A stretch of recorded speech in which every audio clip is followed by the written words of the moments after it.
Ready last ready and start.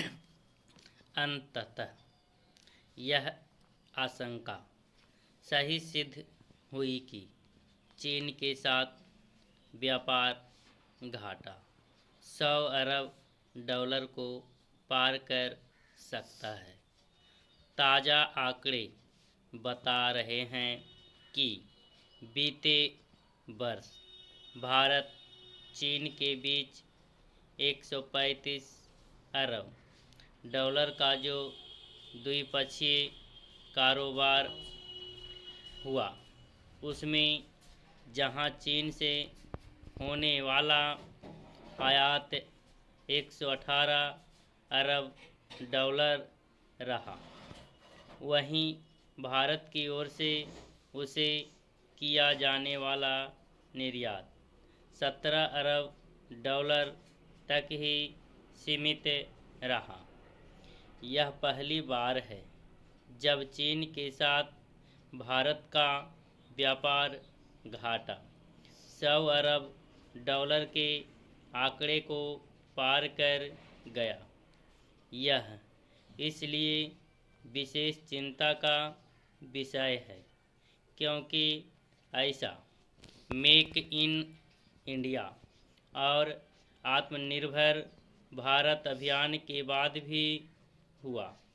इसका सीधा अर्थ है कि इसकी गहन समीक्षा करनी होगी कि ये दोनों अभियान अपेक्षा पर खरे क्यों नहीं उतर पा रहे हैं। इसी के साथ यह भी देखना होगा कि उत्पादन से जुड़ी प्रोत्साहन योजना यानी PLI स्कीम वांछित परिणाम क्यों नहीं दे पा रही है। चीन जिस तरह भारतीय हितों को चोट पहुंचाने के साथ सीमा पर आक्रामक रवैया अपनाए हुए हैं, उसे देखते हुए यह आवश्यक ही नहीं अनिवार्य है कि वहां से आने वाली सामग्री पर निर्भरता कम की जाए। निसंदेह जहां सरकार को यह देखना होगा कि चीन से व्यापार घाटा बढ़ता क्यों जा रहा है, वहीं उद्योग जगत को भी यह समझना होगा कि इस घाटे के लिए एक बड़ी हद तक वही जिम्मेदार है।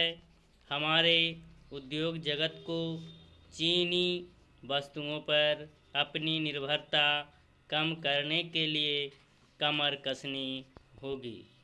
समझना कठिन है कि जिस तरह खिलौना उद्योग में चीनी के प्रभुत्व को चुनौती दी गई, उसी तरह अन्य क्षेत्रों में क्यों नहीं दी जा सकती, और वह भी ऐसे समय जब विश्व के अनेक देश चीनी उत्पादों पर अपनी निर्भरता कम करना चाहते हैं। अच्छा हो कि भारतीय उद्योगपति इस अवसर का लाभ उठाएं। वे ऐसा करने में तभी सक्षम हो सकते हैं जब तकनीकी उद्योग का उपयोग करने के साथ अपनी उत्पादकता बढ़ाने और साथ ही अपने उत्पादों की गुणवत्ता सुधारने पर अतिरिक्त ध्यान देंगे।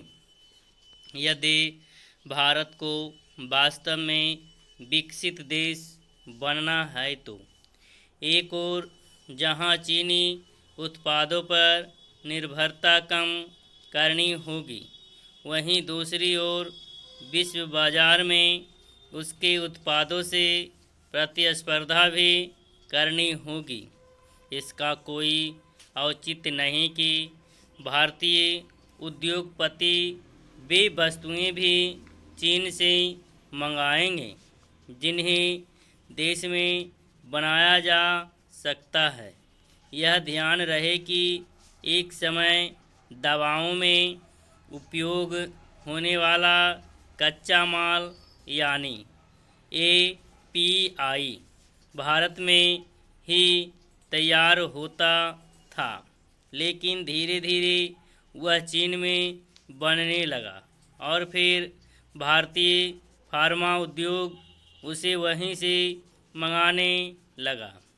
आज स्थिति यह है कि हमारा फार्मा उद्योग चीनी API पर निर्भर है।